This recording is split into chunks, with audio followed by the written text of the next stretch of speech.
Hey guys, my name is the Nemesis. Are you guys excited for Resident Evil chapter in Dead by Daylight? I sure am. I'm so excited for Dead by Daylight Resident Evil, man. I'm gonna come in the game and I'm gonna punch him. Hey man, that's what I'm gonna do. I'm gonna punch the survivors, man. Go punch them right in the face. And then you know what I'm gonna do? I'm gonna use my tentacle. And when I use my tentacle, I'm gonna infect them. And then they're gonna throw up, man. That's what I'm gonna do. And then I'm gonna tear up. Tear 3, then I could break a pallet, man. It's gonna be so good.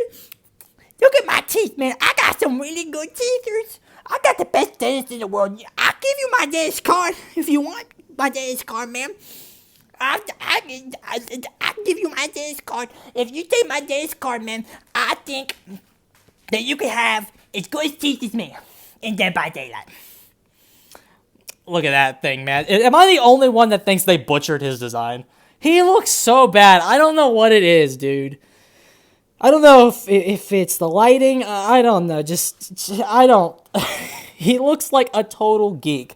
And isn't he, like, broken? Like, I didn't want him in the game because I think it would look stupid if he was getting hit by a pallet and getting fucked by survivors. Because isn't he, like, broken?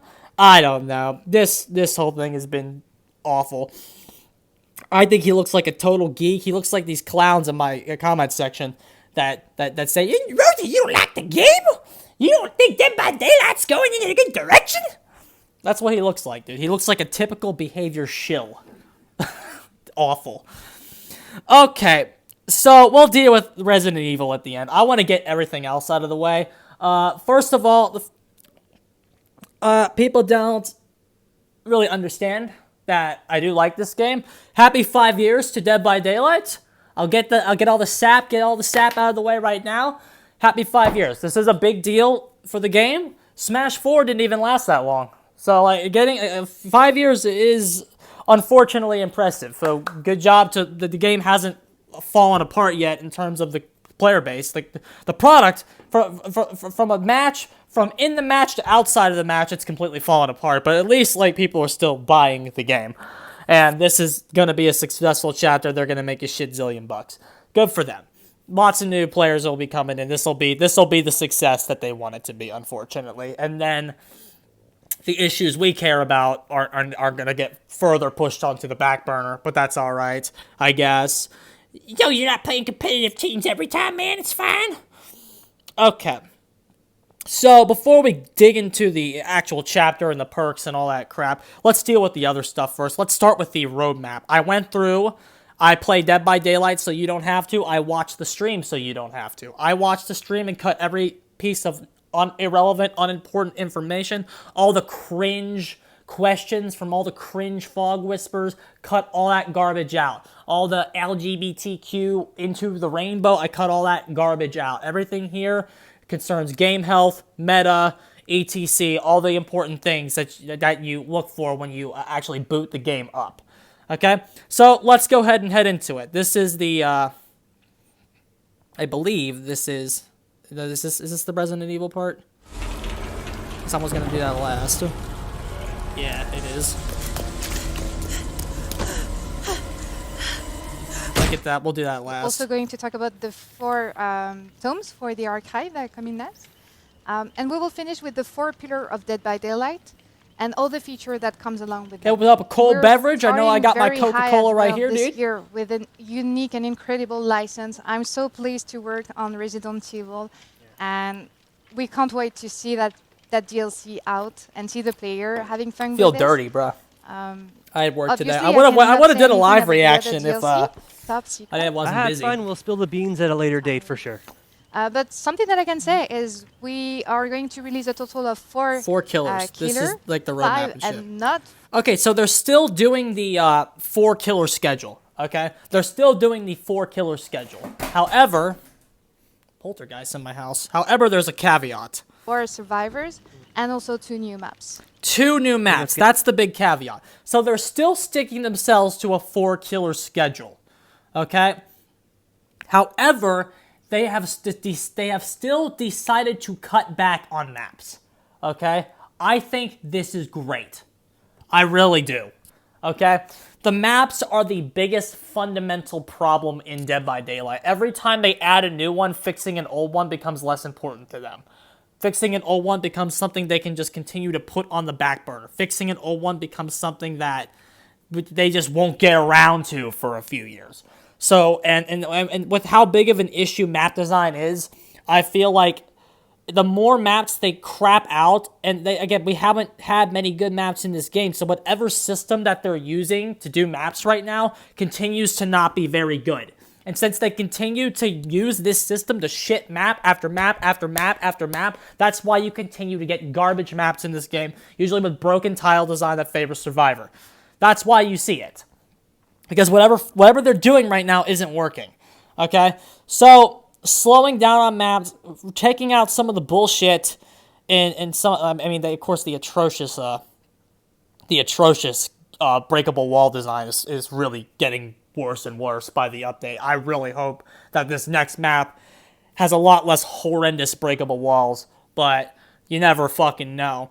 Breakable walls, ladies and gentlemen, the problem with breakable walls is it allows them to do bad design on purpose. They allow, because now, whenever there's something shit designed, you can just go say, hey, killer, just go kick the stupid wall. It shouldn't. Why is the wall there?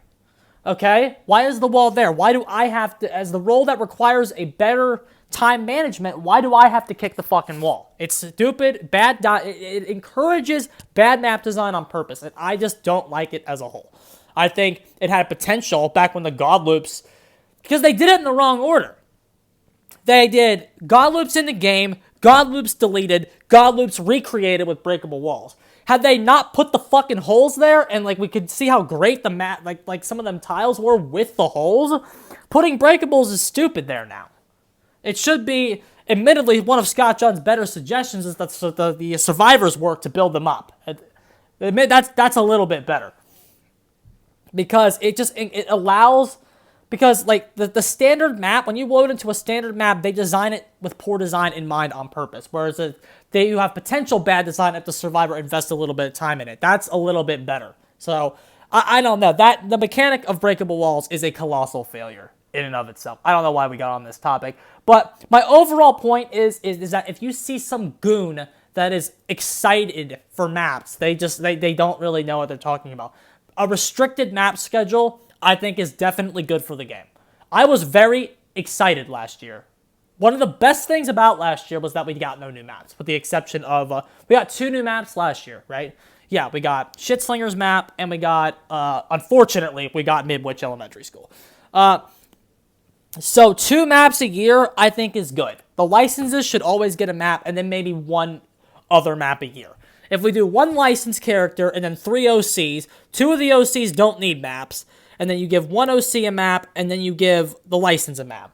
We should be doing 1 license a year, period. This should be the license this year. The next license should be at the next anniversary event. Period. Period. Because the more licenses you do, the more maps you have to do. If you bring Pennywise into the game, you need a map in Derry. For real. If you bring Jason in, you have to do Camp Crystal Lake as a map. If you bring Xenomorph in, you have to do LV-426. Or the Nostromo. I don't know how you'd escape there. I could just, if you bring the Predator in, if you bring all these licenses in, you have to do their maps. And so, cutting back on licenses is something I think we need to do. Okay? So, because of maps. We need to stop designing maps until the old ones are fucking fixed. And even then, I don't think we should ever be doing 4 maps a year ever again, period. Ever. Ever. Because of how bad they are, and how much that they destroy the balance of the match. It's going to be really cool. I think all of this is going to be some pretty exciting content for all of our players coming out. Because there's not only that. I mean, we've also, like you said, we've got 4 tomes. Our players now expect us to have 1 new tome every mid-chapter. Yeah, shit. Survivor story, a new killer story, a story about the Observer. And we want to keep on telling these as time goes on. The more original characters we create, the more stories that we have to tell. You want to know? Okay, so I don't want new tomes. I don't know why I don't know who in the player base actually gives a fuck about the tomes. I guess there's lore Twitter, but the tomes view for blood points. If I really care about one of the cutscenes, I'll view it online, but I haven't done that since a doctor. But, like, who genuinely gives a fuck about the lore of this game? For real. Like how casual are you? How much of a shill are you that you care about this shit? You take it, you do the challenge, you get your blood points, move on to the next easy challenge. Once the challenges get too hard or not worth your time, you stop doing them. I just don't have any desire to know about it. And it's insulting when you see survivors doing stupid shit in the matches to get through these tomes because you can't balance the game for realsies, so you have to make it survivors do stupid shit to artificially balance a match. I think it's dumb. I think it's an artificial distraction from game health. And I don't like it at all. Period. If anything, I want you to cut back on tomes. Make one really big one at the start of the year, and then it should be a once-a-year thing. You should make one tome at the start of the year, i.e. January, and that tome should last about half the year, and then that's it. 4 is a bit much. Having to pay 4 times is a bit much. Having to pay $10 for 4 times a year for a tome, it's just not worth it. If you pay for one tome for $10 at the start of the year, but that tome is bigger, I think that's better, myself. More about this card. Exactly, and like we've got some ways to tell this that I think we haven't even been able to show yet. So I'm really curious to see what we can actually do and how the players react to everything. Because the lore in Dead by Daylight it's rich, and we just want to be able to show as much as we can. And we also have all the events that we want to be doing. We have an upcoming anniversary event that... Events. Jesus Christ, the bane of my existence. I can't stand events. I think they're stupid. Again, I think it's, events, artificial balance methods. Make the survivor go do this. Make the survivor go do that. Artificial balance methods. Go make the survivor go cleanse this goo for 30 seconds. Like, it's artificial balance methods. For real. It's artificial secondary objectives to inflate the balance. Even then, like, the events are usually bad. That Halloween event last year was garbage. Probably the worst event in the history of the game. And you know it's bad when fucking Call of Duty made you look stupid with their Saw event and their Texas Chainsaw event. Like, you know it's bad when they made you look stupid. Like, for real. And the Lunar You're obviously nobody cares. Winter was fucking login rewards. It was trash. It was trash. And then the only thing that was good about the summer event last year was the summer anniversary event last year was the blood points. That's the only thing people give a fuck about. Like, I don't want, like, for real, just the blood points. Actually, if the players... To reduce the fucking grind that hasn't been reduced and wasn't even mentioned once on this fucking stream. Stick around. They're going to see more about that later. I'll be coming back. We have our Halloween event that is always so much fun to do. Always a lot of work. Bro. Absolutely worth it. How much work was that event last year? Just to recap on something how that we much work mentioned was that during event? The Archives anniversary, and I believe it was a blog post. We are always going to focus on these events as the big ones during the year because we want them always to be big. These are the moments for our community where we want them to celebrate together and realize that, look, this is Dead by Daylight's time. Come celebrate with us. This year is going to be no exception. I think we're going to deliver on a really big anniversary, a really amazing Halloween event that's coming. Oh, man. And that doesn't mean we're ignoring any of the other smaller ones. We still want to do something for winter. We want to do something for lunar. But there's something built on a smaller scale. But it's still going to be a great reason to come back into the game and enjoy DBD. So after all that, I think it's really worth looking at, what we actually have coming in year 6 with our pillars. So we have 4 pillars that help us to create the roadmap for Dead by This Daylight. 4 pillars the first bullshit one is, the is first like step into the fog. This is all the bad. features that are here. Like I don't get this 4 pillars thing. It's like, isn't that like Buddhist shit? I don't fucking know. Well, basically, what they're doing is dividing up the ways that what they're going to hit this the year. first moment you enter into the game as a player. This the is second important. The first steps into the fog is important. It really is. Okay? And I'll tell you why. Because the new player experience fucking sucks. Okay? It fucking sucks. Being a new player in this game is awful. Being a new player is just so fucking bad. You have no clue what you're doing. The tutorial sucks. No one's not fucking nice to you. The community is toxic. The new player experience in this game is so bad. Okay? For real. And like, basically, like, this is kind of for, like, casuals, I guess, but still, the new player experience, even I said that needed fixed. That this is it's one of the worst things in the game right now, for real. And it's really sad that the best means of the best new player experience stuff comes from the outside of the game. Like, I don't think any game I've ever played has a new player experience that is as bad as Dead by Daylight's.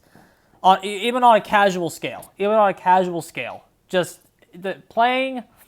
You spawn into these maps, you have no clue what the fuck you're doing. A lot of the newer perks for newer players like Visionary on Felix are behind paywalls. It's just really rough. And another huge problem for being a new player is the grind. Okay, this is kind of where I want to get into the grind.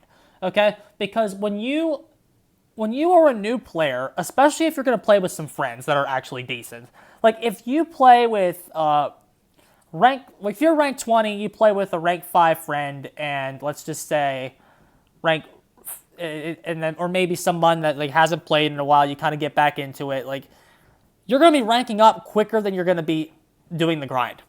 Like, that's just 100% fact. You're going to be ranking up faster than the grind is progressing. Okay? What does that mean? Especially if you play killer. If you are a new killer player, you are going to be ranking up significantly faster than what the grind requires. Okay? Because if you're a killer, you need Corrupt Intervention. That's behind a paywall. You need to get Plague, or just hope to God it shows up in the shrine. Then you need to get it and get it to tier 3. It's one of those perks that you need it on tier 3. And then you need Ruin, tier 3. You need Ruin on tier 3. The only part of the core of the game, Ruin, Undying, and Corrupt, all 3 of those perks are behind paywalls, unless you bought a version of the game that has Hag, in which case you get Ruin. But Ruin, you need it to be at 3. So you're doing all this fucking shit to like try to get Plague up to 50, to get it in the teachables, try to get Hag to 50. You need the blood points to actually do it, and you need to play matches to get the blood points. So you're playing the matches, which are probably full of babies for a little bit. So it's going well. You don't need the perks yet. And then all of a sudden you hit rank 10, and then all of a sudden red ranks start getting in your games. Okay? You've only been playing the game for about 2 or 3 weeks. I was rank 12 within 3 weeks of playing Dead by Daylight. Okay? Well, on Killer. So you're rank 12 within about 2 or 3 weeks, rank 10 within about 3 weeks, and then all of a sudden you're going to hit a screeching halt because you need the meta and you don't have it. Okay? That's the biggest problem with new players. If you want to, one of the biggest things with keeping new players, you gotta reduce the fucking grind. And the grind went completely unmentioned here. 0 information about grind reduction. Nothing. Not in the sections that I deemed important. Nothing about the grind was, unless it was in the cringe final section, which admittedly I didn't watch, because that seems so bad. It was about fucking charms and outside community interaction. I really doubt they said anything about it there. But if you want to keep players, reduce the grind. Please. It's so bad. We've already talked about how to do that several times, but I'll go into it again here. Basically, an important step, the first step is you need to slot in 4 perks for your own shrine, if you will. I just call it once you've purchased a character, you need to slot in 4 perks for what I call a fucking I don't know, mandatory perk shrine. So for a killer, you'd slot in Corrupt Intervention, Hex Ruin, Hex Undying, Pop Goes the Weasel, or Barbecue Chili. Probably Barbecue and Chili for the blood points. So you'd swap all those in, and then as soon as you buy a new killer, all those perks are readily available in that killer's blood web. Not in the blood web, in your loadout. Like, you have Hex Ruin 3 already in your loadout for that killer. That way the grind feels better because you already have your meta. Since you have your meta, there's no need to grind for the meta. You can start playing the character right away.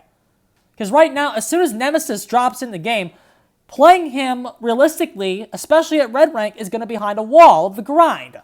Because you have to get your mandatory perks. You need your Corrupt Intervention. You need your fucking Hex Ruin. You need your Hex Undying. You need your Pop Goes the Weasel. You need your Barbecue and Chili. You need all this shit to play. And if you don't got it, and you play someone halfway decent, you're going to lose. Every single time, which affects the enjoyment of the game. Okay? And then, so that's the first step. You give players earlier access to the perks that they want to run. Not even the meta. Just you get 4 perks. It can be Killer or Survivor. You throw them in there, and then you have them already in your loadout at tier 1, or I'd say tier 3, TBH. And then delete the tiering system altogether. Every perk should be at tier 3. Every single one. There should be no more. The concept of a perk tier needs to die. After that, you make blood points worth more by reducing everything. Commons are worth 1,000.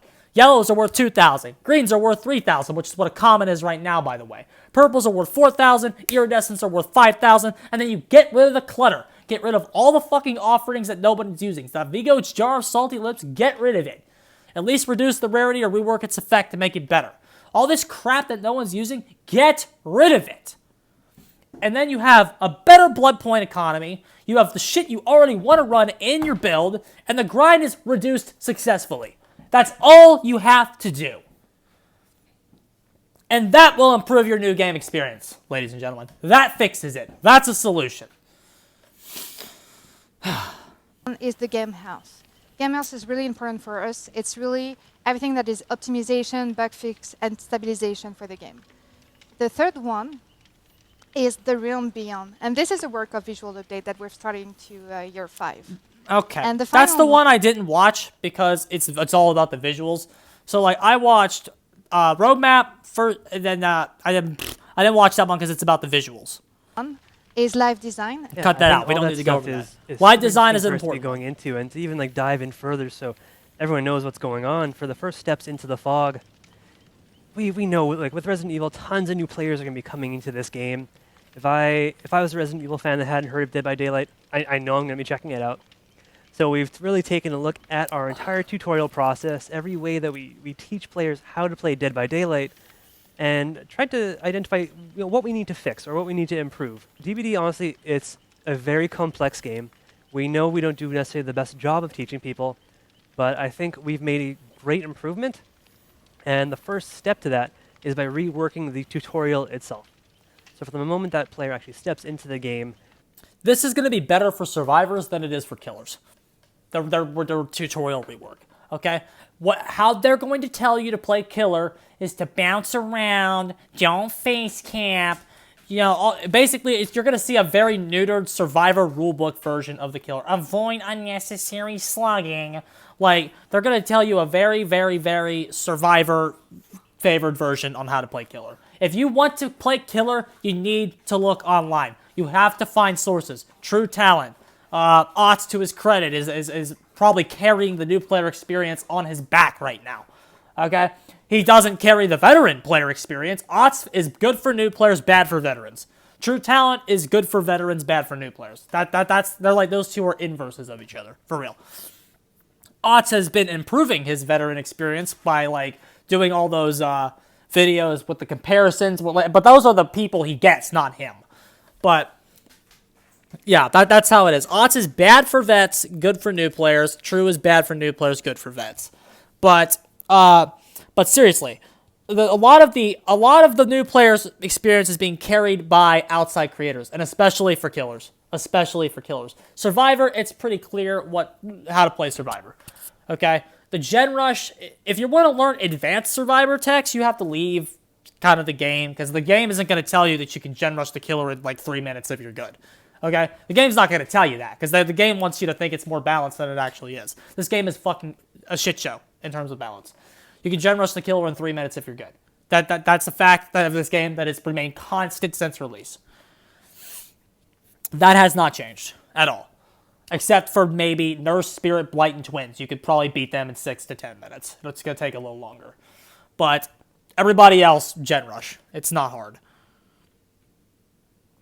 we're gonna really guide them through. This is what you need to learn. Then we actually have some bot matches for you to play. The bot matches is something you should be worried about. They're finally adding bots to the game. They're adding bots. They kind of brushed it over. They're adding bots to Dead by Daylight. Okay, so now all the baby survivors can go play bot matches. Okay, what does that mean for you? It's going to be more Swifts in your lobby. The bot survivors, the bad survivors, will be out. The casuals will be out, and they'll be playing bots. But that's what you're going to see. More casuals, more solo queues will be on the bots because they don't want to go online. So you're going to see more Swifts in your lobby. It might not be many more Swifts, but it'll go up. Because the bots are now an option in the game, the amount of good players you are going to play will increase. One of the things to worry about on this. Are brand new, and I think it's going to be a very nice, safe way for players to actually learn how to play. And we're going to be giving you some But amazing rewards. on the flip side, that does most likely mean that you can do bot matches as killer, which will help you improve with some of the killers like Nurse, or in my case, Hillbilly and Huntress. You might be able to do some bot matches to improve your performance with those killers. Because I don't know, fight me. I will fight you on this till the day I die. Dropping in and playing red ranks is not how you learn. It's not. Dropping in and getting gen rushed doesn't help you do anything.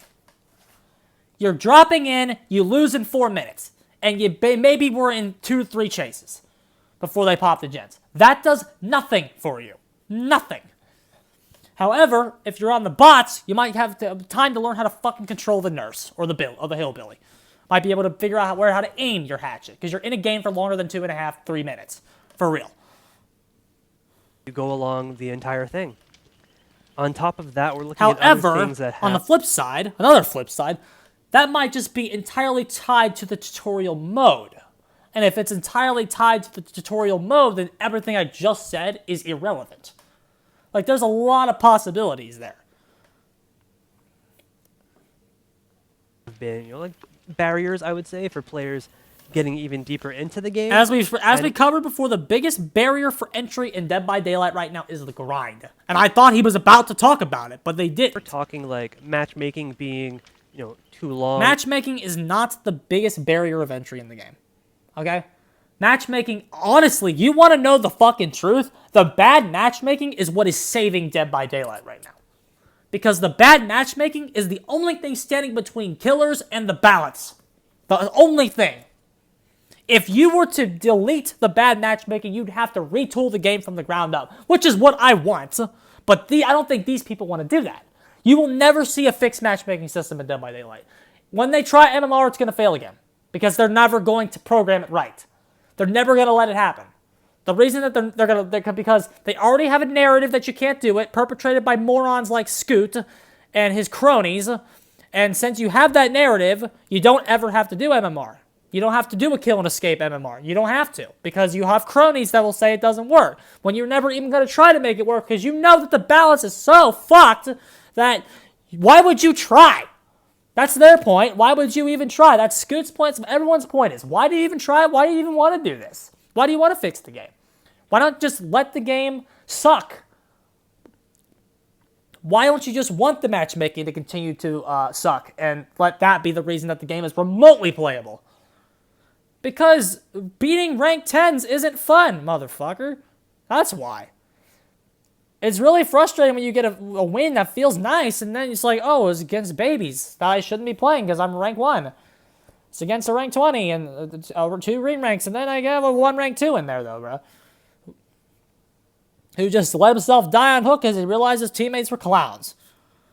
Like, that sucks. It's not fulfilling, and it needs to change.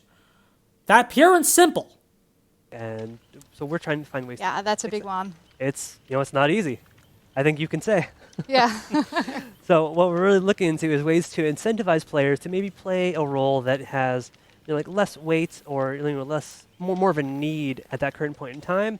If maybe you're a killer player, but we need more survivors at that time, then we'll offer you some incentive to actually go. But that's not what that's just what they said because they're bullshitters. What that really, really means is they need more killers. And we've been over that. Like every time I talk, they need more killers. Your queue times are long because they need more killers. And why do they need more killers? Because no one's playing killer. And why is no one playing killer? Because the balance sucks. And no one wants to play killer.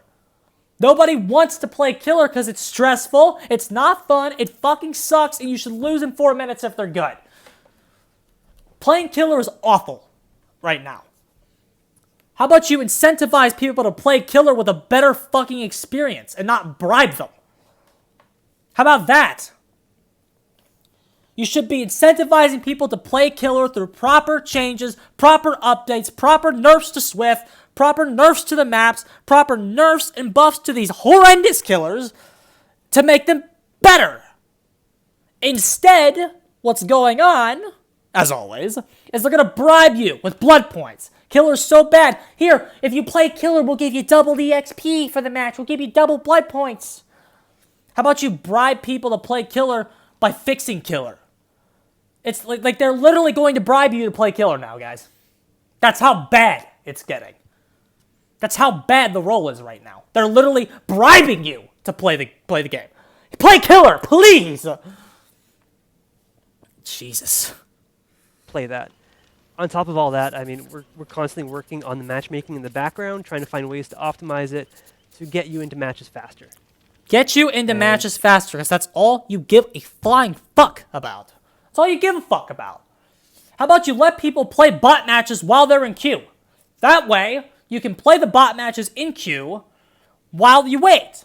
Background matchmaking. Can't you do that? I know a lot of games have background matchmaking. Some features are turned off, and maybe that's too hard for the devs to do. Might be too hard for these devs to actually do background matchmaking. I don't know. They need to do something. Instead of prioritizing time, you need to prioritize the fairness of the match so that survivors don't go up against my twins and lose in 2.5 minutes after a 20-minute queue. For real. Because that's what happened the other day. Survivors were most likely in queue for 15 plus minutes. They got into a game with my twins. I wrecked them in fucking 2 minutes, and then right back into queue they go. Bullshit. Make the matches fair. I am willing as a killer to let my queue times go up in the name of fairness. My queues are 7 to fucking 20 seconds. I can wait a few minutes to get some red ranks in my match that should fucking be there. Terrible. The more matches you play, I think the more that you'll actually experience, sadly with any live game, some toxicity. What we're actually working on for this is the auto ban feature. Check this out, guys. So at the end of every match, in the tally screen, you know there's this option where you can report a player for some negative behavior, applaud them for doing something well. And right now, this is our customer support team that is looking over it, manually.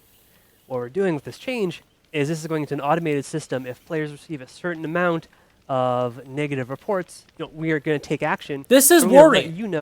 That should worry you, especially killers. It should especially worry killers, because all it's doing is, if you report the guy enough, then it will take some action. How are you, bruh? Do you know somebody reported Space Coconut for using the perk Knockout once? Like, seriously, he got reported because the guy didn't know what the perk Knockout did. For real. And that guy was a red rank too, I think. He got reported because he was using Knockout. If you switch to this automated system, a false report goes up in significance. That's worrying to me as a killer player who probably has gotten reported for camping and tunneling. Camping and slugging. Why can killer camp tunnel slug? That should worry you as a killer player. It really, really should. I meme on the customers because, the only reason that, every once in a while, I have a meme on my channel where I will report somebody for using a key because it's an error in design. That's a meme. I don't do it often, but that's a meme I have, where if I was winning and they key me and I get salty about it, and I will report them from error design, just to make the customer service team file through that. However, I'm not going to be doing that in an automated system, because I don't want to false report somebody in a system where they're not actually going to fucking look at it. I want more information on that, because with the amount of false reports flying around in this game, switching to an automated system is quite dangerous. And if they don't test the system effectively, because again, the rest of their shit doesn't work. So if they don't test this effectively, a lot of killer players can be receiving a lot of unnecessary bans, which would be rough. If a lot of killer players are receiving bans, that means longer queue times for survivors because of a stupid automated system. How would you like it if you queue up one day as killer and it's like, you got 10 reports the other day when you played the game. Sorry, you banned for 20 minutes. And then what does that do? Adds longer queue times for survivors. I don't like that. That's a feature that you should worry about. It's not necessarily a bad feature, because Identity V uses an automated report system. And theirs is fine. Theirs is absolutely fine. So hopefully this goes in and we don't have a problem with it. But this is behavior. And things that I wouldn't worry about on another company, I worry about when behavior is doing them. Because behavior is incompetent. So I worry tremendously about this stuff. That your report is actually having an effect on this, and we're going to thank you for it. All of this is really great for our players, but I know 5 years on, some things in Dead by Daylight, like the news, are still in English. That's going to change. Nice. That's a big improvement. I think so. I mean, even not everyone at our office is super great in English. People around the world. We're spreading even more community managers around the world to create more communities where you can engage with. It's just as important that we do this in our game as well. So as soon as you start the game, you have your language available to you. We'll finally have the news in French. That's cool. Always the next thought step that was after an that option, is really but making sure guess it's that 'cause I never we cared. stomp as many bugs as possible in our game, and we take a look at game health. Stomp For a as many game as bugs, Dead by bro. Daylight, which has been out for 5 years now, it's always a challenge to find the right balance between creating new content or maintaining and improving the existing mechanics. For the first years of Dead by Daylight, we put more time and resources into creating new content because the goal was to create a rich and deep experience for the players. But now, recently, we've adjusted our roadmap because we have a lot of content that we need to support. And we've decided to improving what we have. And that was a good decision. And that was a good decision. You have to give that to them. That was a good decision. They listened to the feedback and they slowed down the maps. Okay? If I guess their idea was if something had to go, it was going to be the maps. And I think that was a great idea. I think that was a great decision.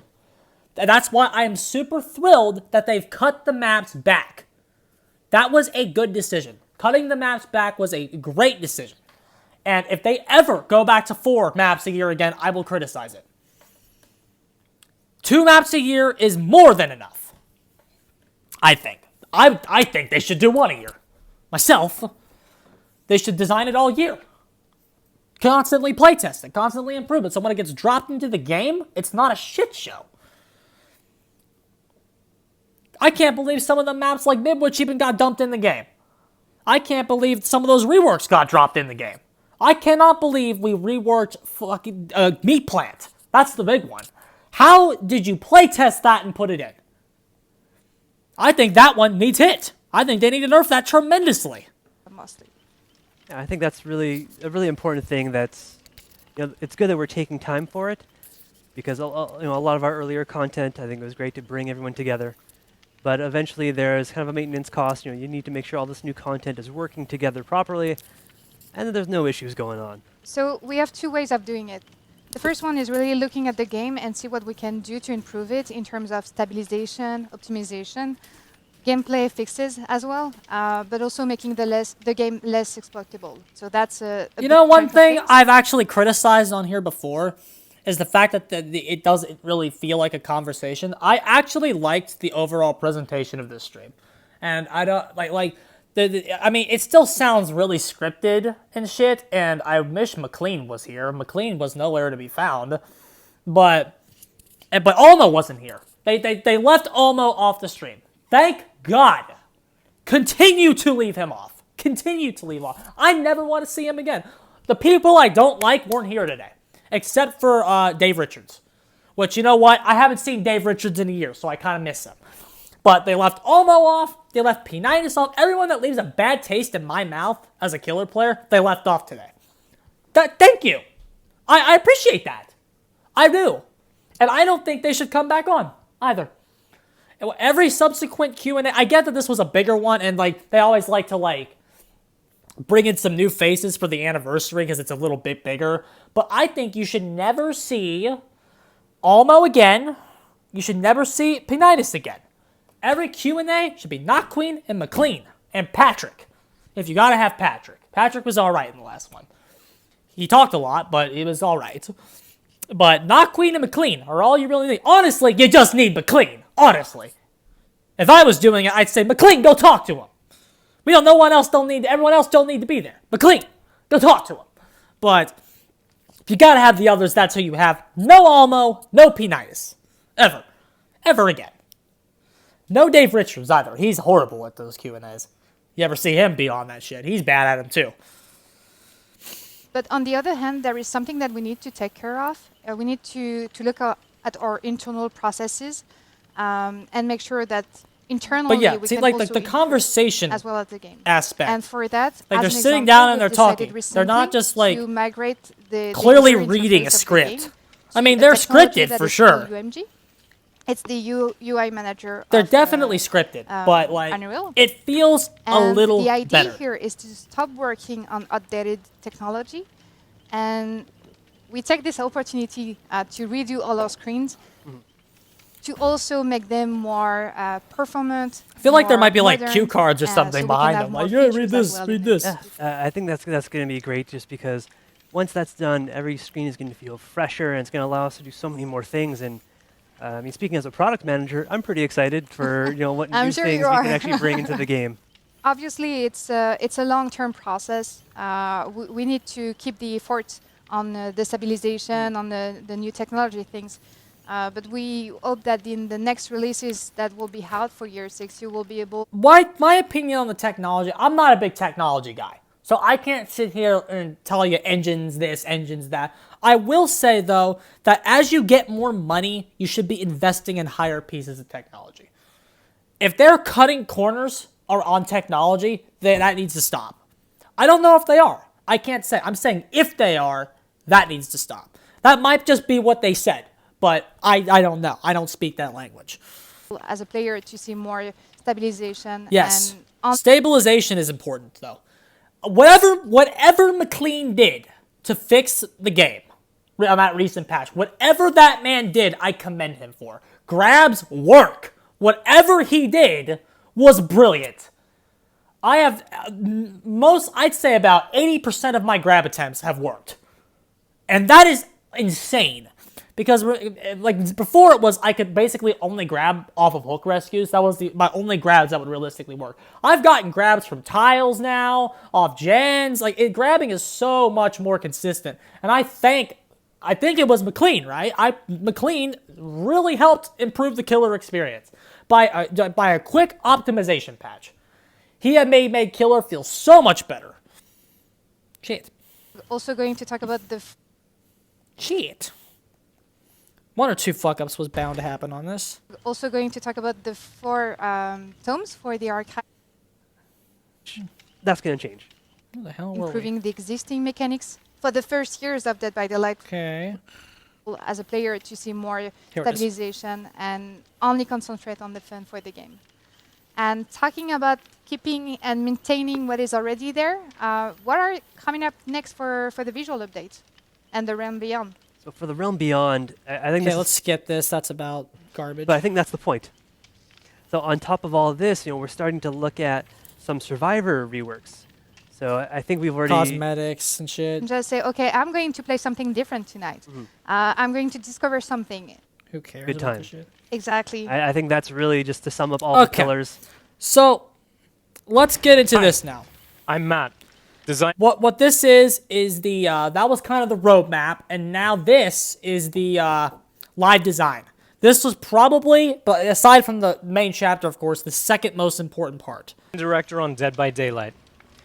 I work with the creative director and the game design team to bring you guys amazing licensed and original chapters, killer updates, perk adjustments, accessibility features, and more. So this is the Our guy that talented this is who's designers important. are constantly exploring new features and mechanics to keep trials fresh and fun for players. And I'm super excited about some of the things that we have planned for the future of Dead by Daylight. Today, I'd like to talk a little bit about live design. For a game that's been out for the last 5 years, live design has become an important part of our process of updating and maintaining the game, delivering new experiences, fixing exploits, improving quality of life, and generally attempting to make the game feel fairer for everybody. When it comes to live design, we're a little more reactive to what's going on in the community and in the game. That's a problem. That's a problem. If I'm on a design team, I'm being proactive. I'm looking at what might be a problem. I'm looking at what might break the game, what might cause issues. I don't want, as a design team, you should not be reacting to what's already been dumped in. And that's because no one there is good. That's the problem. No one there is good, except for McLean. Again, he's decent. But that's one decent voice beyond a shadow of shit that Almo is. The shit shadow. Okay? The shit shadow. Because when Almo fucking playtested Trickster and designed them, he's like, oh, it feels fun, check it out, boom, boom, boom, look at all the knives, bro. And then he got in the game and played against someone who's like not awful, and it didn't work. And they had to immediately buff the shit out of him to make him even bottom 5. Because he was the worst killer in the game when he dropped. That's like 2 chapters in a row. When the killers dropped, they were the worst in the game. Because they don't have a proactive approach to weeding out these issues, weeding out the bugs, weeding out the locker problem with the twins. If they had 2% proactivity in their brains, they would have not ever had Chapter 18 happen. When the twins dropped, they had to program a bug in the game. You cannot tell me Victor latching on somebody in the locker and being able to down someone that jumped in the locker was a bug. That was a response to a balance issue that they didn't proactively react to. They reactively reacted to it, and the PTB had no animation ready. So they had to release a character incomplete because of a non-proactive reaction to the balance decisions. That's why they need to hire more playtesters. They need to hire more good playtesters. The top 1%, the important people that are good. Because if they had anybody halfway decent, that would have been discovered immediately. And it wouldn't have been dropped on the PTB with no animation. The PTB is done so close to live chapters that no feedback there is realistically ever going to get taken into consideration. That's the problem. It's always been the problem. Like seriously, your PTB, you should feel useless on that PTB. What did the PTB do for Trickster? Nothing. It just verified he was bad. That's what they wanted. They dropped him in. It admittedly helped twins just too late, and they had to program a bug in to save them. That was not a bug. That was deliberately programmed, I promise. With the issue that corrected, that they're conveniently popped the bug up. Yeah, I'm not fucking stupid, motherfucker. I know what I'm doing. And I know you put that in to deal with the balance problem. If they need to be proactive, that's a problem. The reaction to the community is a problem. They need to get Almo out. I'm saying that for years, too. They need to get him out, because he is probably the leader of that approach, that behavior. We generally base our design decisions on 3 main factors. Feedback from the community, through surveys and focus group testing. Focus group testing, guys. The data and information that we get from the game itself. Problem. And of course, we already talked about the data. We've ripped the data apart several fucking times. So, focus groups and data are where they're... Focus groups, guys! They're getting their data from focus groups. And community surveys, but focus groups are lumped in there with the community. What was important to them as a focus group? How does that make you feel? How does that make you feel that your community feedback is important as a focus group? Doesn't make me feel very good. Don't know about you. That's just me, though. Design, intuition, and experience. When it comes and of course, when Almo's leading your design team, that's not good either. So the 3 factors there are shit, shit, and shit. Dumb and Dumber, the 3 stooges. Those are the 3 stooges right there, ladies and gentlemen. The 3 stooges right there. Player feedback, feedback from surveys and focus groups, Almo's shit, and the stats. Yeah, Almo's intuition and stats. Terrible. Bad, bad, bad. Looking at the changes we can make. It's difficult to be entirely transparent about what we're working on. Why? Why is this still a problem in the game? This is your 5-year anniversary. Tell us what's going on.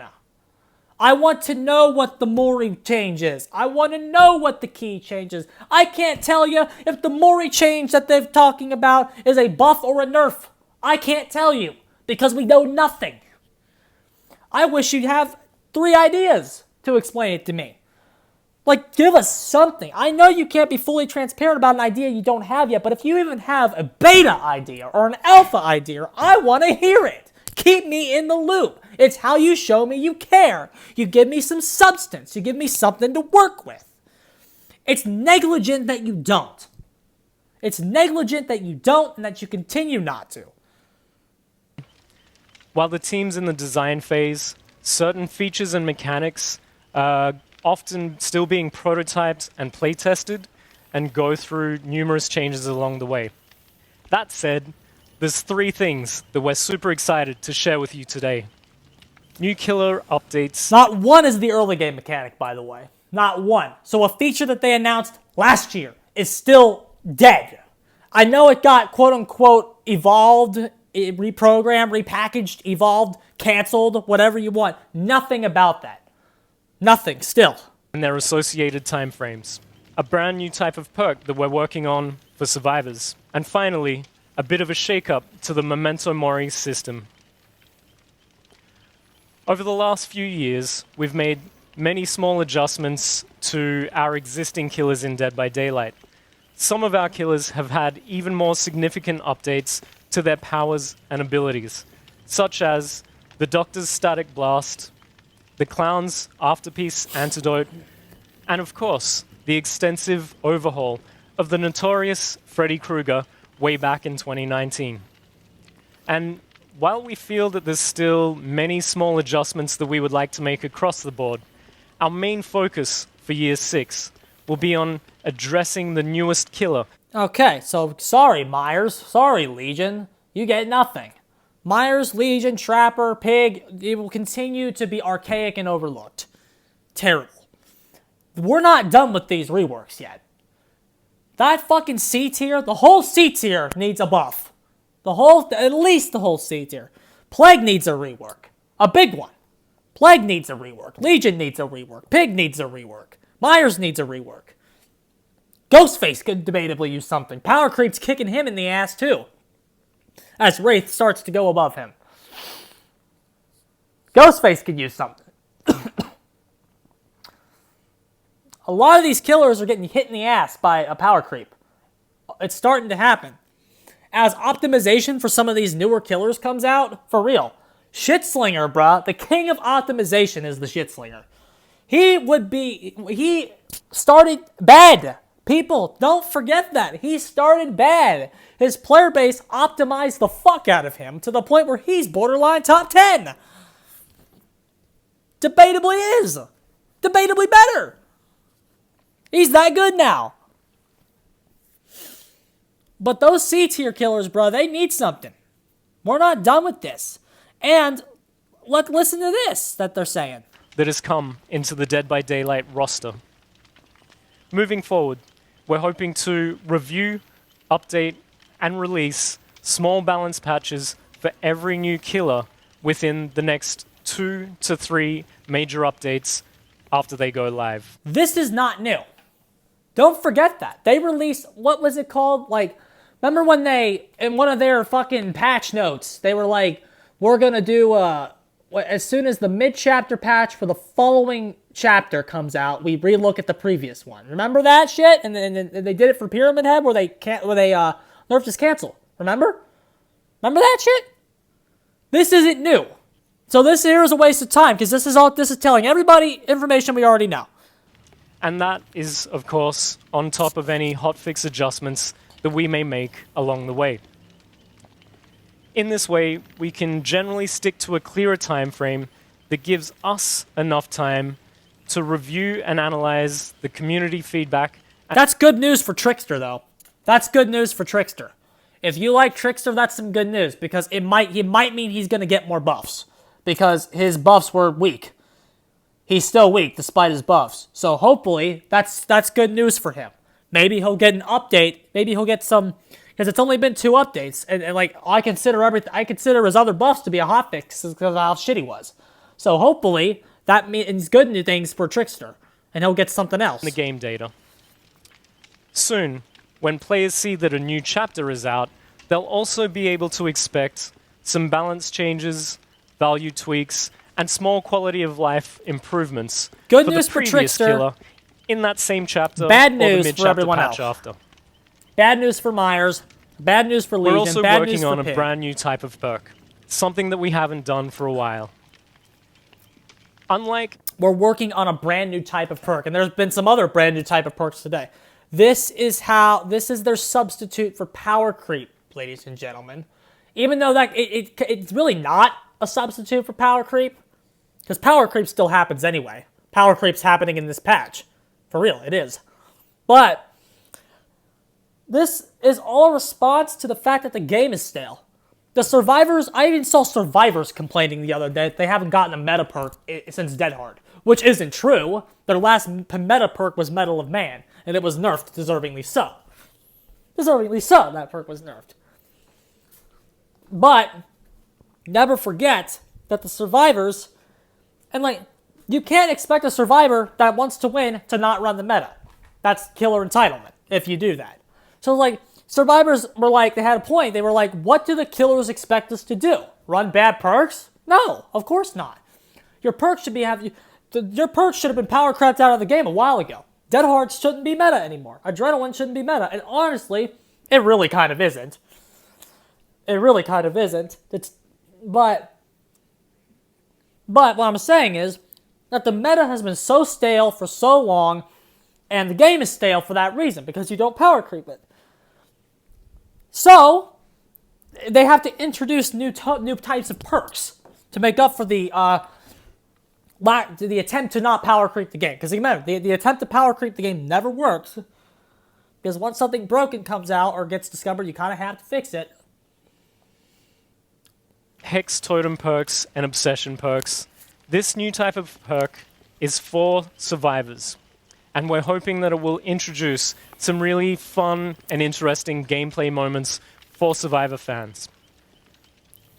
Boon totem perks will give a brand new interaction to survivors standing next to a dull totem in a trial. I can't go into the full details about how all this works right now, but we are very excited about the interesting new strategies and gameplay that this will bring to the game. Not only will it give fans something new and interesting to play with, but it will also give us... Boon totems, this is an interesting mechanic, okay? First of all, it nerfs Noed. If the killer has 2 hex perks and maybe 3 survivors have a boon perk, there's no Noed in play. That match, for real. So it nerfs Noed, because by even eliminating 1 dull totem, you could save yourself from a Noed. So it nerfs Noed. Also, though, I heard people say, oh, well, the killer could, you could stomp on the boon totem and get rid of it or some shit. The killers have to find it and destroy it. No, that's not how it's going to work. I don't think. Maybe it will. Maybe it will. Maybe they will add boon totems into the match or something, and there'll be 5 of them, and then there'll be 5 dull totems, and then 5 potential, but it can also buff no, because if you have 5 additional totem spots, here's the thing: do they increase the number of totem spawns now? Because you look that new Jill perk we're gonna go into soon too. Because what if the killer has here's the situation: what if the killer has Haunted Ground, Devoured Hope, Ruin, Undying? What if that's their build? Where does the boon perks go? Where do the boon perks go? It seems like they might have to increase base totem size. And how do they do that? Do they just put dull totems across the map? And then any hex perk could spawn anywhere? That's bad for killer and their hex perks.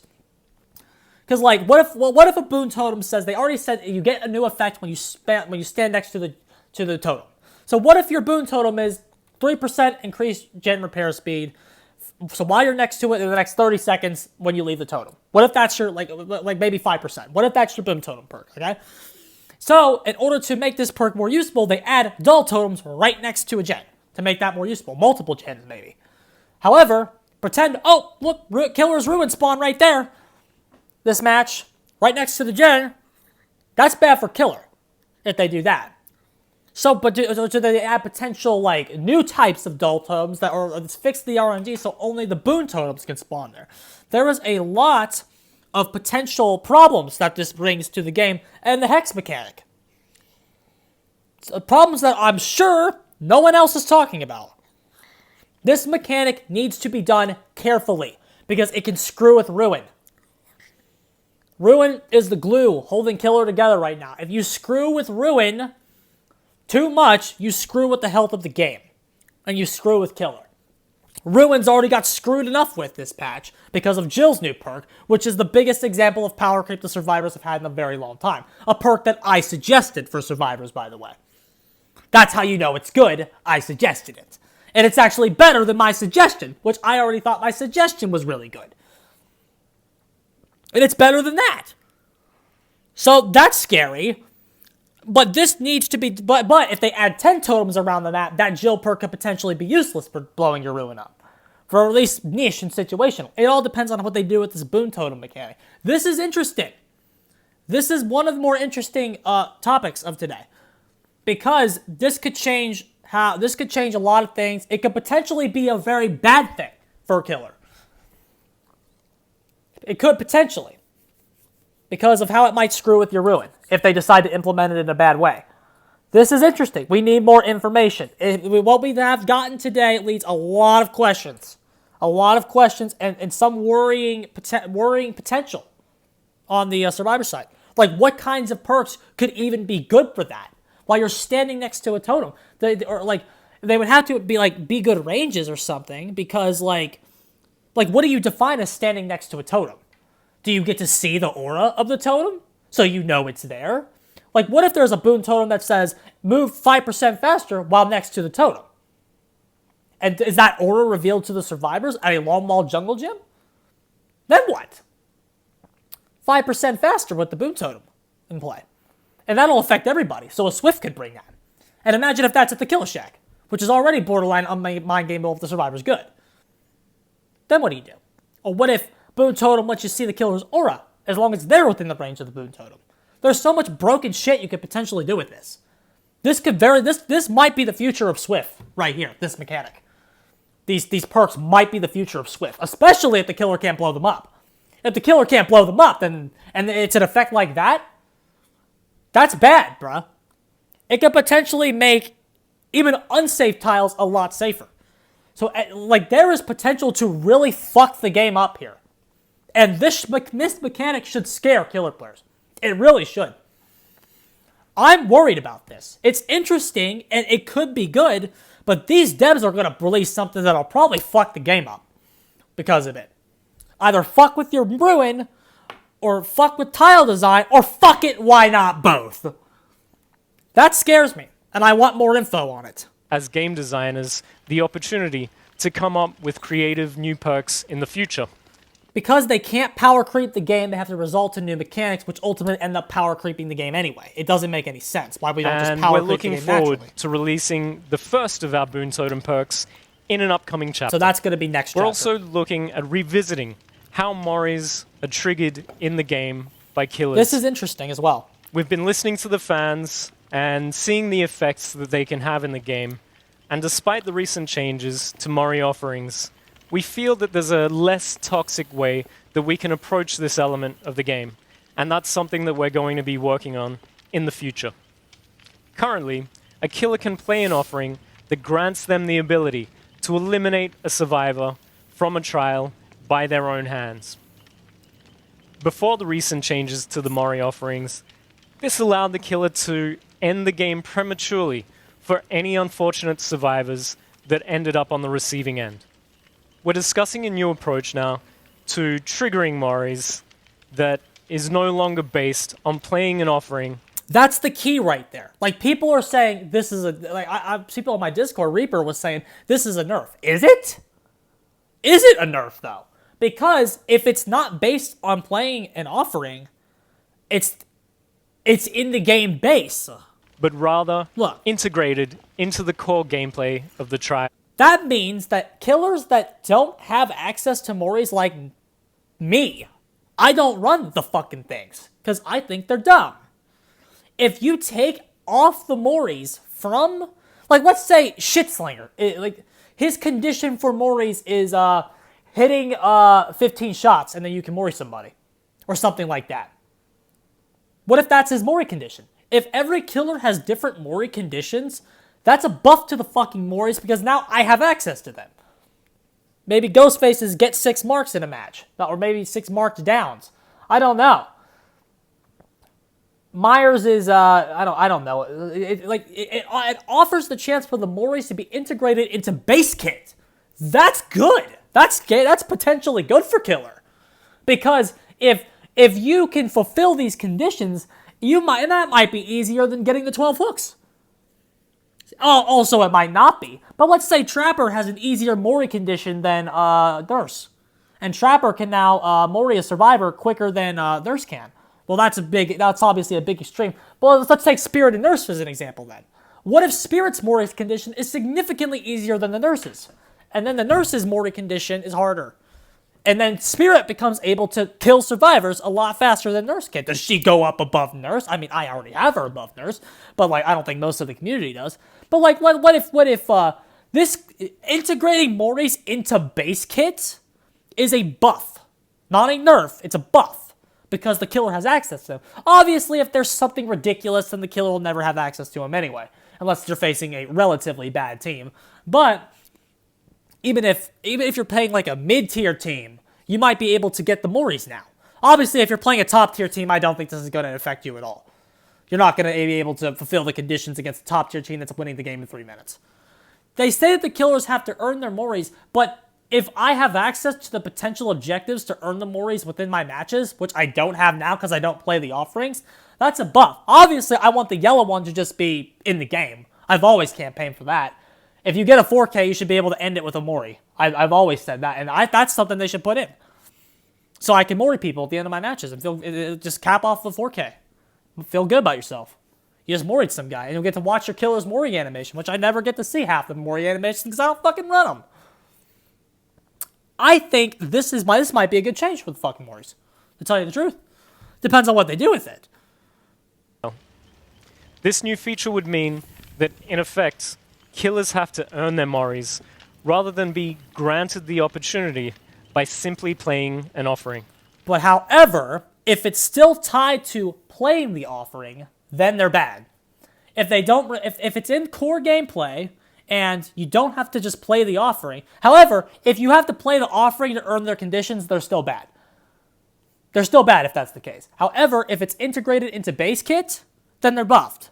If it's still tied to playing the offering, then they're nerfed. However, what this man was saying seemed to be that they wanted to get away from the offering part of it. Hopefully they do that. I campaign for that, actually. I hope they do it. We're looking to move away from the perception of Moris being a toxic part of the game towards something that's seen as more of a natural progression of the trial. We're hoping to deliver an interesting new game mechanic that not only and provides... obviously, I think bottom tiers should get easier Mori conditions than top tiers. I think Spirit, Nurse, Twins, and Blight should have really hard Mori conditions, whereas Myers, Pig, Trapper, and they should have some easier ones. That would help balance the game. New objectives and new strategic decisions, but also gives the survivors the opportunity to choose whether or not they engage with the system or ultimately deal with the consequences of that choice. I don't like the framing there, but I don't like that. I feel like the Killer should earning the Mori should be completely in the Killer's hands. Should have nothing to do with the survivors. Zero. If the Killer earns the Mori, they get to Mori you. End of discussion. Again, I can't go into too many details right now, as it's still in the very early stages, and is likely to go through many significant changes before it's ready for release. Deservingly Having so. said- That would be a big change. Allowing the Killers to have access to Moris every game would be a big change, and they'd have to really be careful with it. I don't trust behavior to do that right. Honestly. You might make some Killers broken if you do that. That this is a feature that we, the Dead by Daylight design team, are really excited about prototyping. That's going going to to be a hard change, though. And we can't. There's going to be a lot of resources that go into that. That hurts core gameplay. That hurts core balance. That hurts map reworks. That hurts all the stuff we want. Wait to see your reactions once it hits live servers. And then the last thing, bro. As a small bonus, we're also looking to prototype an update to the key item in the game. And this would tie in directly with the Mori system gameplay. So basically, it sounds like the keys would be directly linked to the Moris now. Because if the Moris are going to be base, then the keys would just do something to those Mori conditions. Like having a key in the game maybe would make that survivor. Like let's say Blight has to get 10 lethal Russian hits to Mori somebody. And he lethal rushes a survivor with a key. That wouldn't count, and the key could have like three stacks. You gotta bring the key. The pink key could have like 2 stacks naturally, and then you could bring an add-on to add 1 more. So like the 3 lethal rushes would not add to the total of Blight's Mori condition. I don't know. And eventually I could be completely wrong about all this, but since they didn't give any information, I don't feel bad about it. So look out for that one as well. Well, that's it. That's from me. everything from this guy. Overall, this is not the best, not the worst. Just glad it's not Alma, bro. A lot of pros and cons so far. Okay, We'll let's get into Resident Evil. Hey guys, like my teeth? It's finally time to talk about me. I've been waiting for this.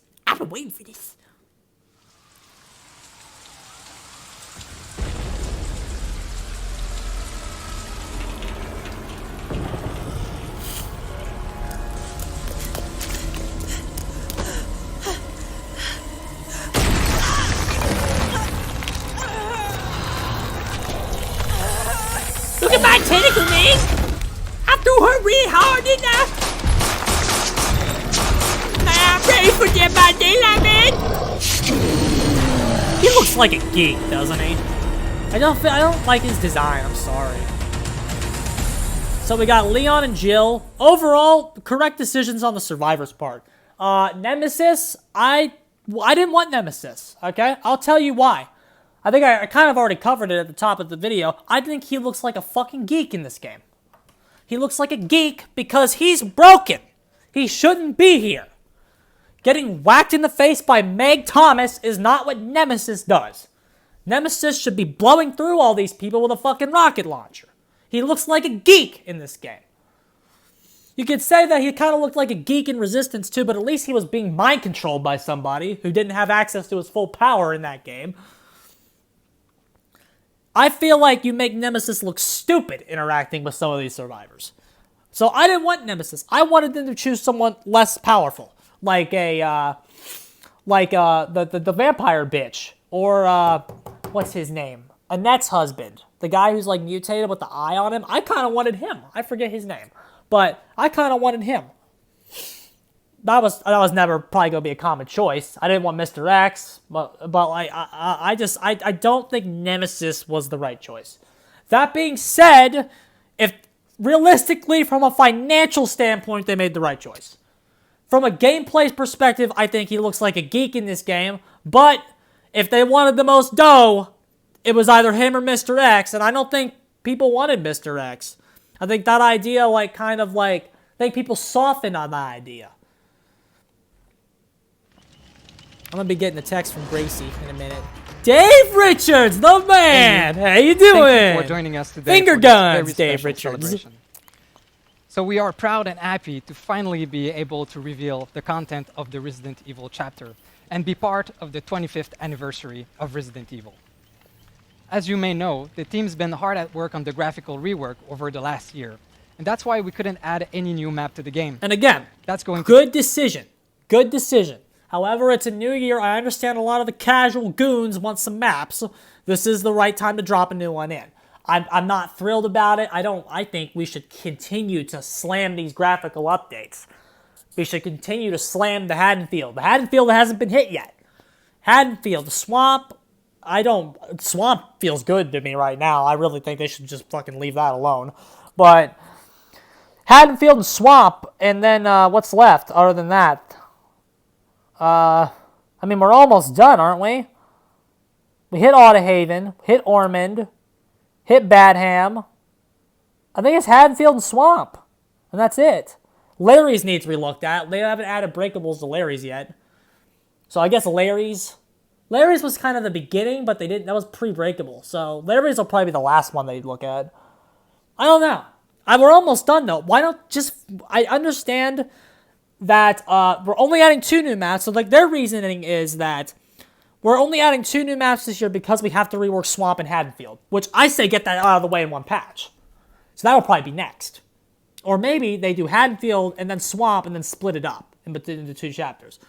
Could be interesting, but we're also getting another new map this year. So if they do Resident Evil map, fix Haddonfield, fix Swamp, and then drop a new one in, that's the entire year.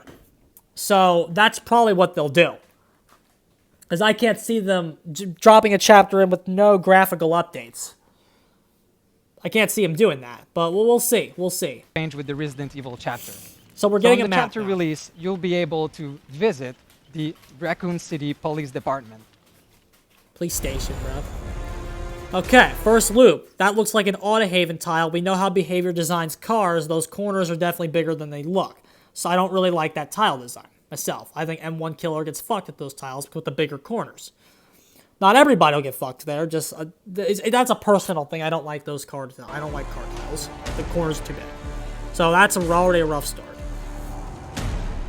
Indoor map, which is rough. Indoor maps are inherently flawed. I'm not looking forward to this map.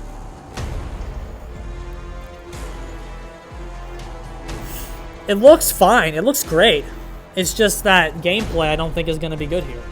I highly doubt it. It's going to be very hard to get an indoor map correct. I don't think there's one good indoor map in Dead by Daylight right now.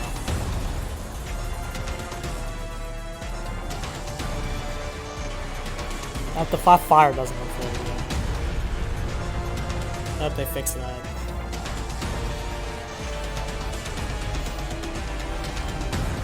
That's a god palette right there.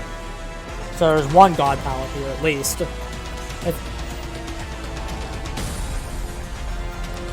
That looks kind of weak. I can't really see. I need a better angle on it, but that tile looks kind of weak. Steel chair!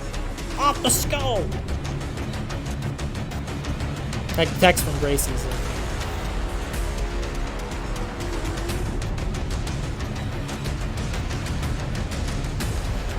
That's a god window right there. I don't know if it's a force vault, but it's definitely a god window. Because there's not a lot of places to go. There's the drop from the hole so we got multiple floors. Verticality, that's not good. Verticality is never a good thing in this game. This map's looking really bad right now. In terms of gameplay, it has everything I don't like. There it is.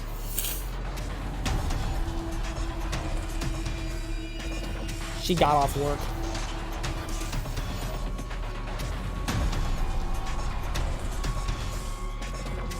I mean, the map looks fine. It looks great. It's just the gameplay, bro. The gameplay, I just don't see it. It's gonna suck. It's an indoor map. Couldn't you have done Raccoon City anywhere else? Like, why does it have to be the inside? That looks like a Hawkins tile right there. Scott Jones not gonna like that too much. A lot of dead rooms. There's a lot of rooms that you see don't have anything in them.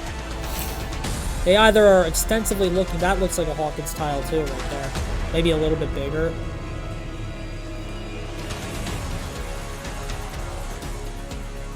That doesn't look very strong. That's the god window again. It's gonna be hard to know how to hit this until we know where the gens are. It's gonna be hard, bro, to figure out. Indoor maps are always the clunkiest and hardest to figure out. So first of all, I have to say that the map is absolutely gorgeous. The teams put great effort to recreate the map from the remake of Resident Evil 2 and 3. So they focused on the So you'll see remakes. some Is that why iconic Nemesis looks so locations, bad? such as the main hall, the archive, the STARS office, and others in there. It's truly amazing. Like, if you played the remake, you can actually navigate around the map and recognize it perfectly. Of course, there's also going to be a twist in there, since the entity is doing its own nightmarish version of it. Uh-huh. All right, let's talk about characters now. There is a lot of very interesting characters in the Resident Evil franchise. It was very difficult to choose just one survivor, and that's why you're getting two for this chapter. Okay. So, The first only one thing that is has Jill. to do with survivors are the perks, so we're going to go ahead and skip this part. Because, we won't skip it. We'll just brush through it. We'll make sure we see everything. Okay, there you go. Here's a palette. See, like, look at that tile. Look at that tile right there. Is there a door? My question is there a door that we can't see on the left side? If there's a door that we can't... Either way, the tile's not very good. Either way, it's not. However, if there's no door on that left side, that's one of the worst tiles in the game. For survivors. If there's a door on the left, which I think there probably is. If there's a door on the left, it's still not the greatest, but it's at least slightly redeemable. But that room doesn't look very strong. Okay, there's multiple floors. So there's some gen spacing right there. But those gens are kind of close to each other. So it's going to be optimal to like make sure you hit like one of those. Probably that one on the stairs right there. Because I'm sure that's the edge. But there's another room right there. Don't know yet. Okay, there's another tile right here. But that's ridiculously weak right there. See it? That's ridiculous. I mean, I'm looking at it. It doesn't look very good. That looks like a Hawkins tile. Make sure you just kick it after it's dropped and you find some time just so they don't start stacking up. Survivors should not like that tile design right now. The second survivor is Leon S. Kennedy. Okay. So Leon, again, the right choices were definitely made here.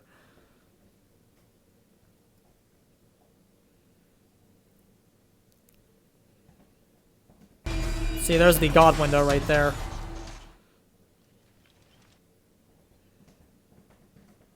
Tentacle gain more Okay, he's talking. size.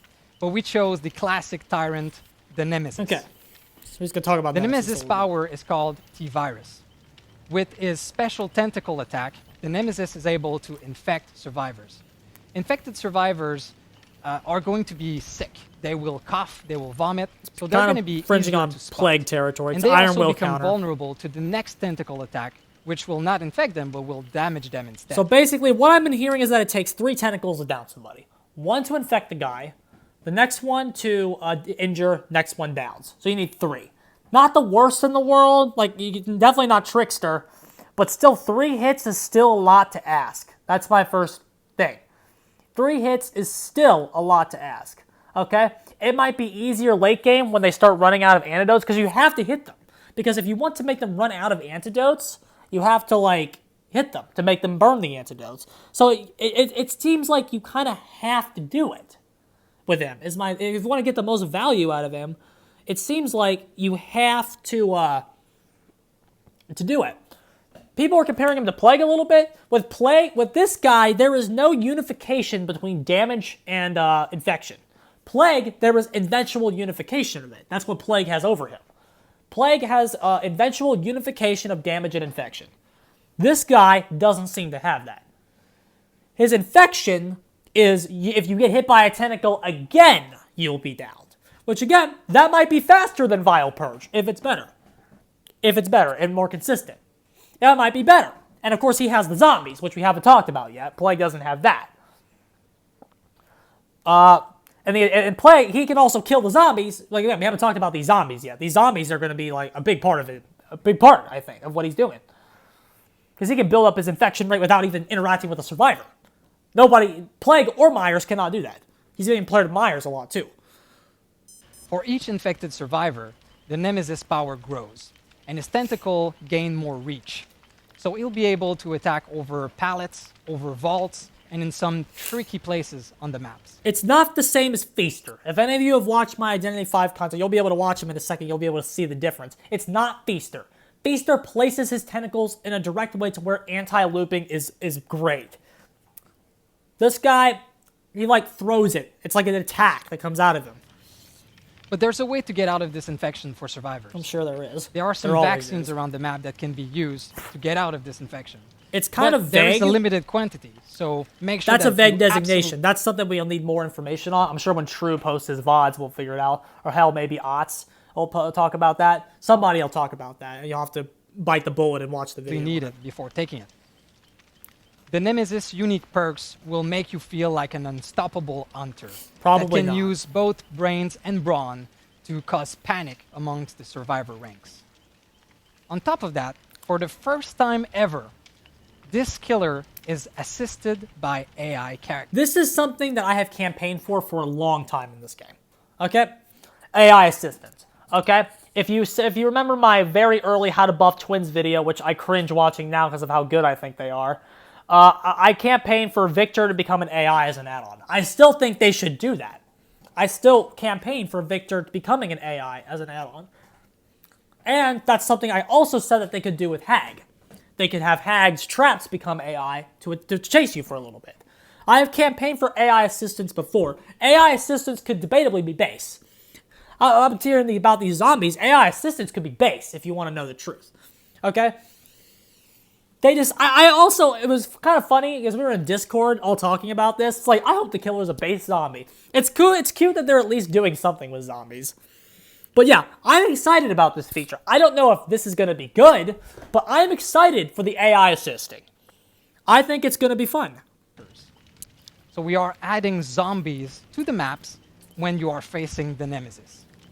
Zombies are patrolling the area, and survivors need to be careful of both Nemesis and them so that they don't get bitten and infected by the So zombies. basically, the zombies can do your infection for you. The zombies probably don't have a terror radius. I'm sure they have like little, so you can probably hear them kind of like a Victor shriek. But like if you're on a gen and the zombie comes out from it'll probably only get babies, or maybe it'll hit some good players once at the beginning. But what the zombies are is gen pressure. I don't think people are realizing that yet. If the zombie is chasing you, you're occupado. Even if you're occupado for 10 seconds, that's gen pressure. It gets him time to get the fuck over there, especially if he knows you're over there with like barbecue or something. If he knows you're over there with barbecue, I wish he could like command the zombies. That would be cool. But even if the zombies are just like going, and they just happen to get to the right gen and you have to get off the gen, that's something. Even if you're off the gen for 10 seconds, and if you have to kill it with a pallet, you waste a pallet to kill the zombie. Is that really worth it?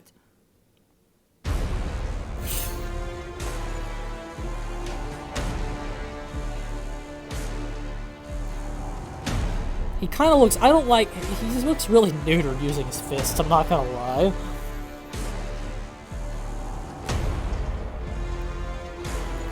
See, that was his down with the tentacle.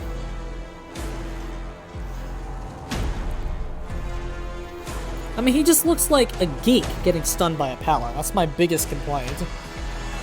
That was a miss. That tentacle cooldown looks, I don't know if it's consistent for both a hit and a miss. That was a miss. That was a hit. As you see, she didn't take damage. See, she just got infected.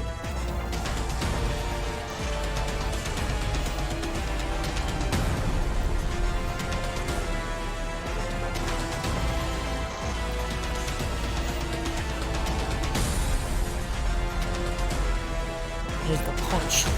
Punch! That's it, breaking the pallet. We'll read about that.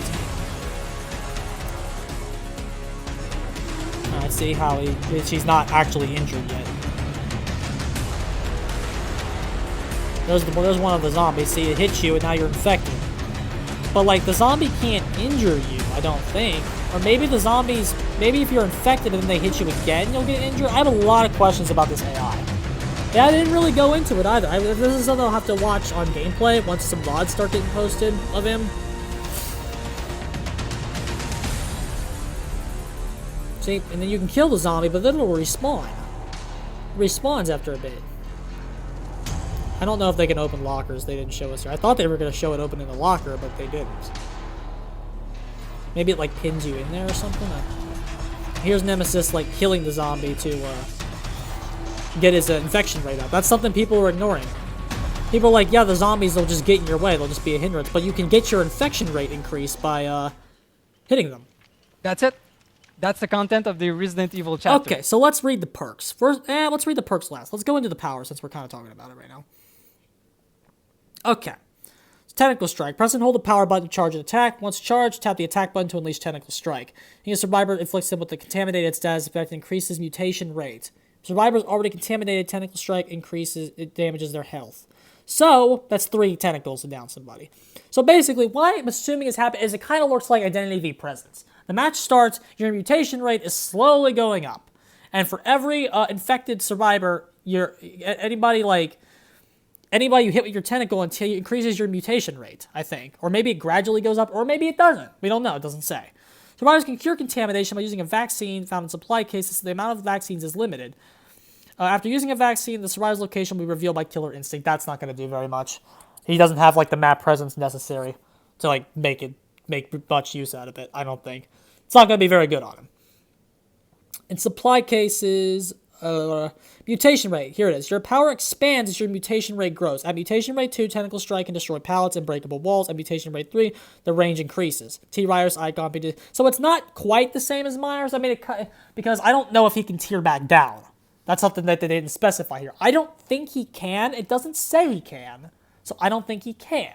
I think once he hits mutation rate 3, he's in mutation rate 3 the rest of the match. So he's going to have a stronger late game than some of the other killers on the roster.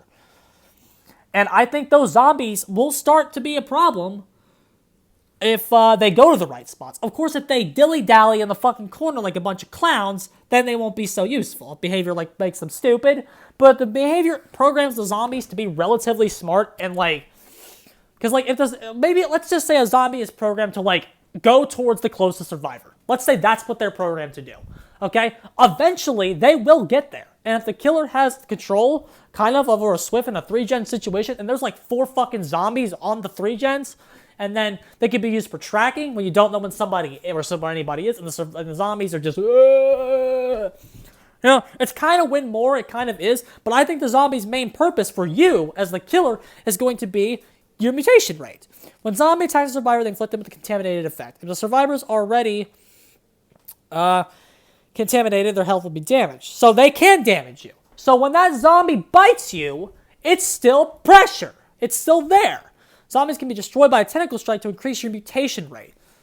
So then they respawn after a short time. What that is to behavior, we don't know.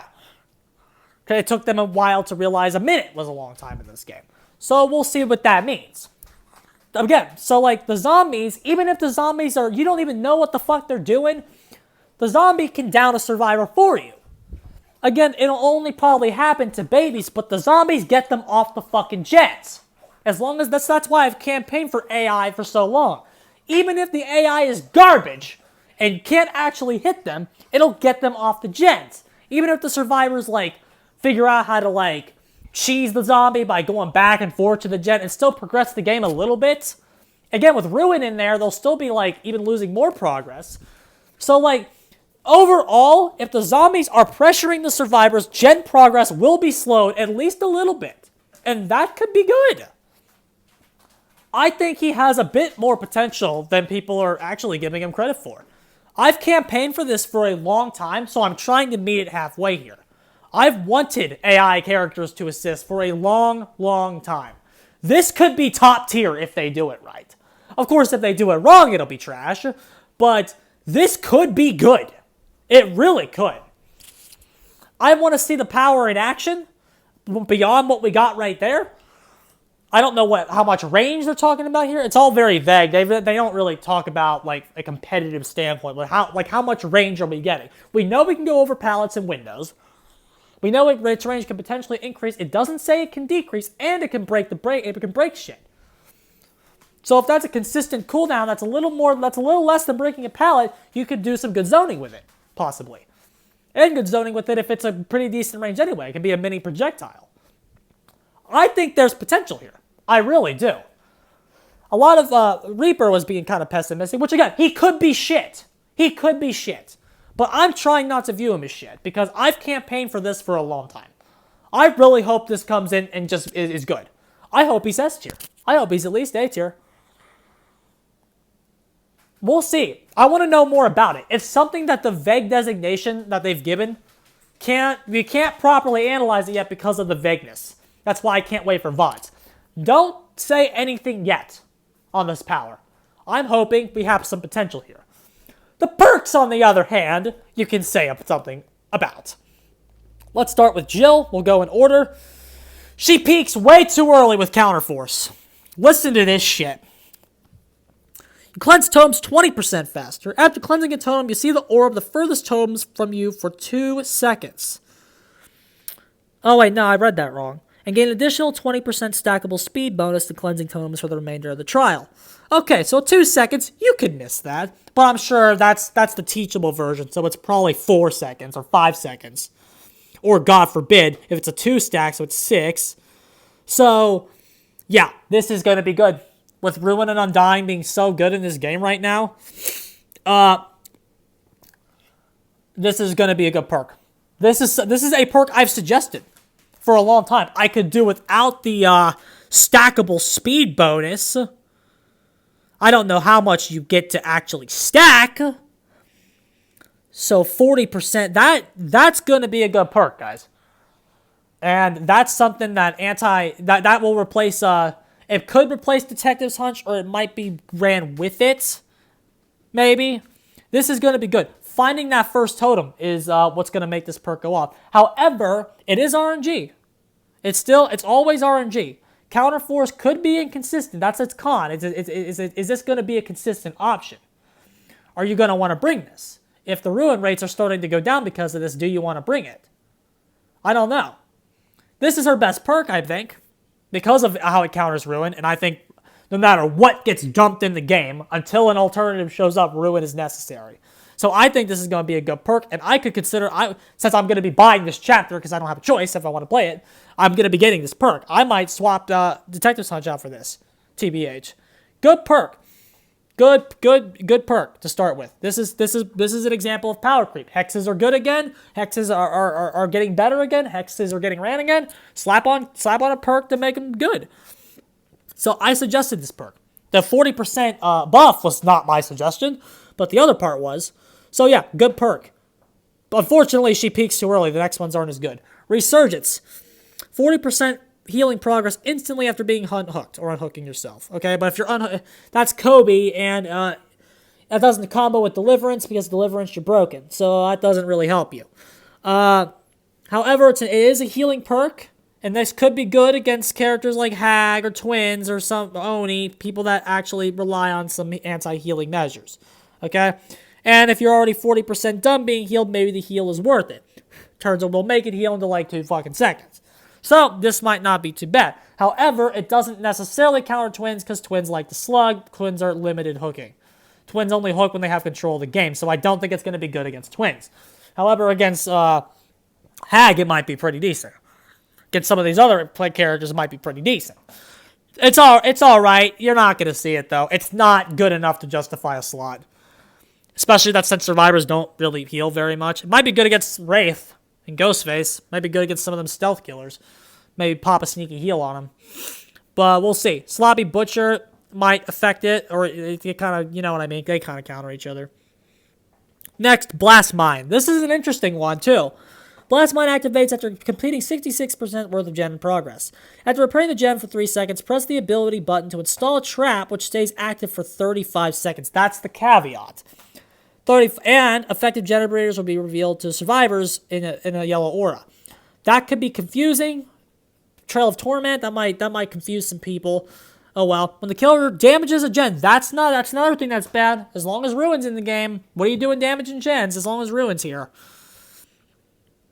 It's an interesting perk. It's interesting. Certainly interesting. They're crafty little survivors perks here. Interesting, but it blinds. It's trying to explode, stunning them and blinding anyone nearby. So assume it stuns and blinds the killer. I don't know what this is going to really be doing for you realistically. If they pop the gen, they pop the gen. Like, the pop already went off. And they're probably respecting the killer's presence anyway. So, I don't know what that really does for you as a survivor. That's my big gripe. I don't know what a 3-second stun after they're kicking a gen. Because when they're kicking a gen, it's most likely because they got someone on the hook. But pop?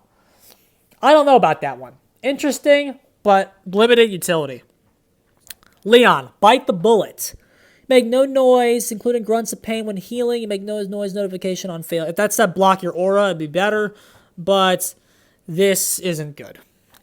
Bad perk. Very forgettable. Next. Here's the one I was really worried about. Flashbang. After completing 70% progress on any gen, Flashbang activates. Enter a locker while empty-handed and press the ability button to craft a flash grenade. One charge detonates with a loud bang, flashing light.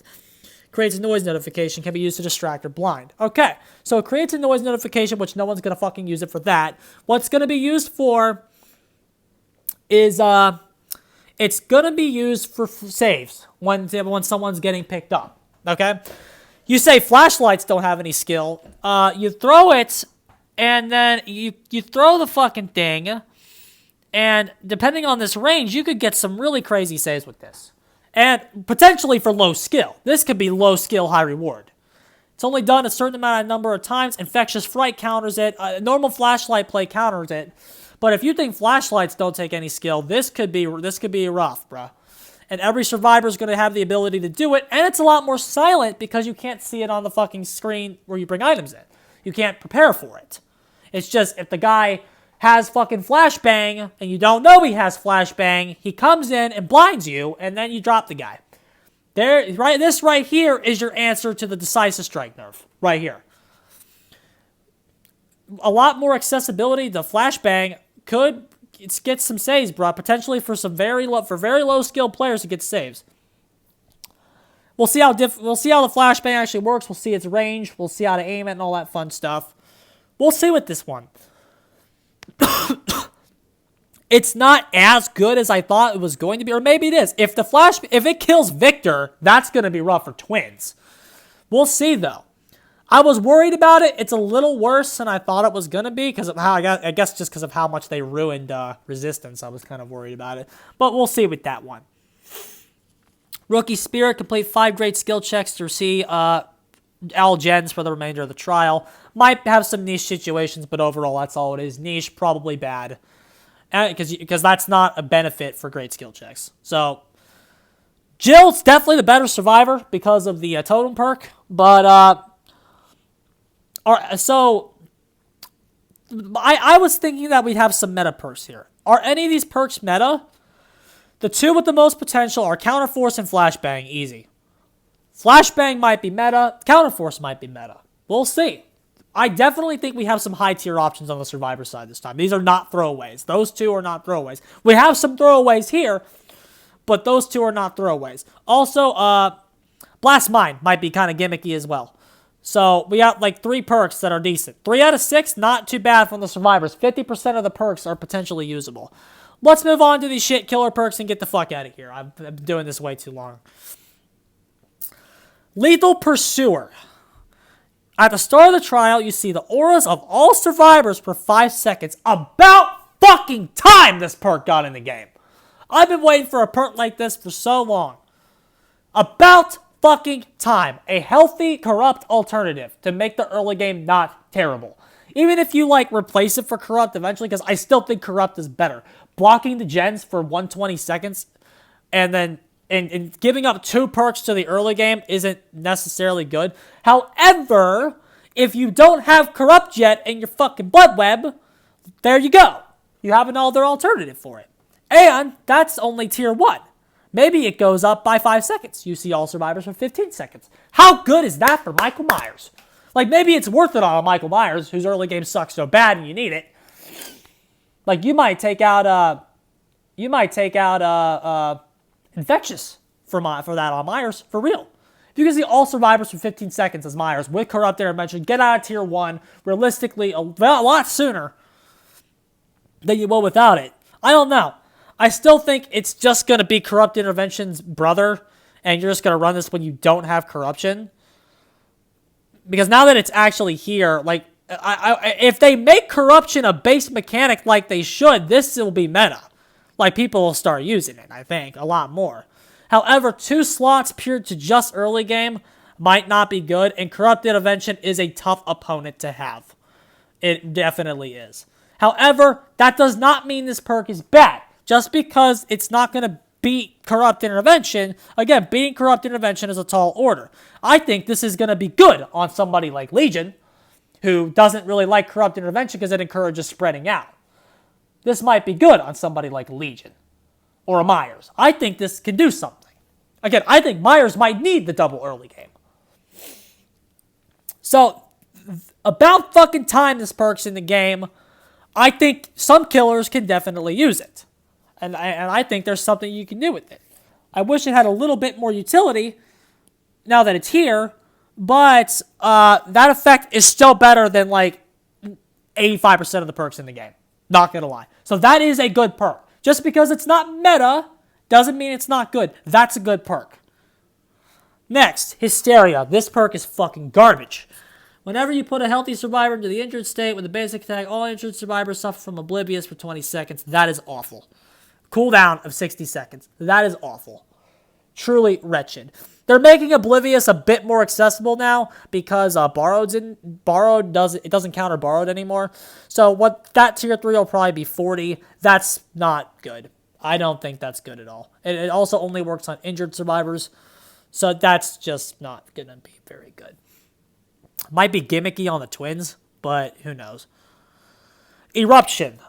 This looks pretty bad too. After kicking a gen, the aura is highlighted in yellow, so no ruin synergy. When you put a survivor in the dying state with a basic attack, every affected gen explodes, regressing the progress by 6%. This might be gimmicky with deception, but who knows.